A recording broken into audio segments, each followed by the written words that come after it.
Greetings, this is Father Michael with our Word of the Week. We continue part 8 of Saint Dominic, our Word of the Week, Saint Dominic, part number 8. I want to talk this week a little bit about the relationship between Saint Dominic and Saint Francis. We are here, after all, Saint Dominic's where? In the city of Saint Francis, San Francisco.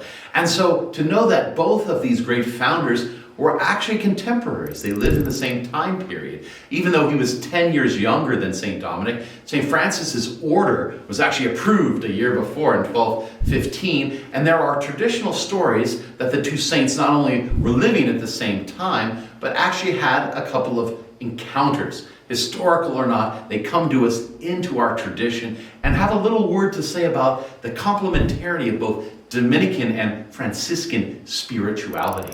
Here's one of the stories, that it was the Lateran Council in 1215, the Lateran Council, in which it's thought that both of those great saints would have been in Rome for the council, and at that time, Dominic and Francis might have encountered each other on the way to church.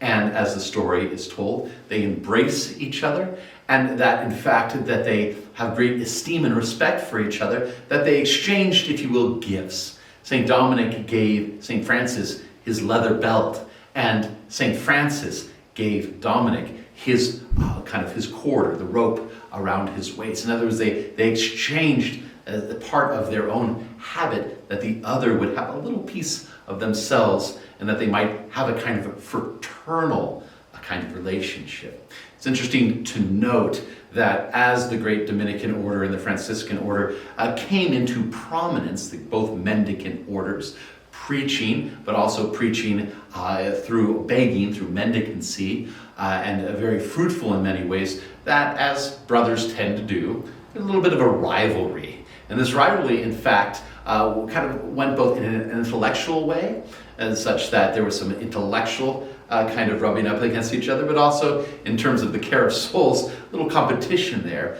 So much so that when the New World was discovered, when Columbus came and missionaries began to come out to this New World, certainly on this part of the world, developed and cultivated by successors of St. Francis, that there was an eagerness that Dominican life and Franciscan life would not have a kind of sibling rivalry, but would, in a sense, complement and support each other in every way. For this reason, when they began to found missions, the Dominican missions made a promise that what?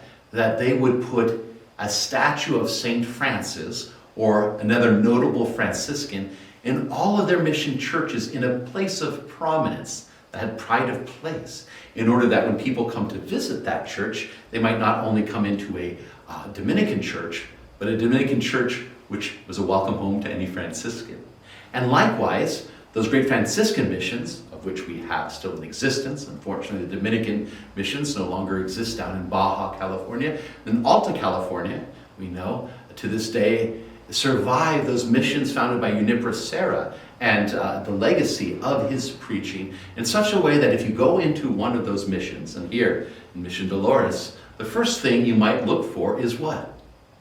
A Dominican saint, a Dominican statue, either St. Dominic himself or a notable Dominican, Thomas Aquinas, Catherine of Siena, Martin de Porres, and sometimes multiple Dominicans, to let that person know, as they were being fed by perhaps Franciscan spirituality, that part of that was also connected with their great fraternal connection to their Dominican brothers.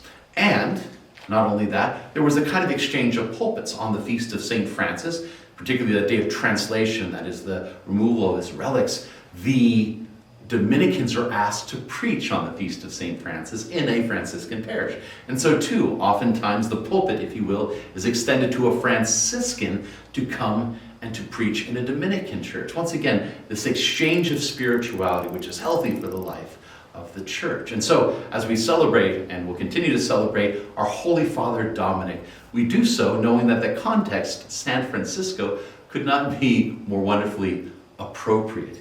Here we have, if you notice, maybe I should leave this for your own inspection, but we do have a great statue of St. Francis, even in our own church. And as you enter and as you leave, you'll see Dominic, on the other side Francis, So you might, next time you come into our church, see if you can find these great saints together in arms, together preaching for the salvation of souls.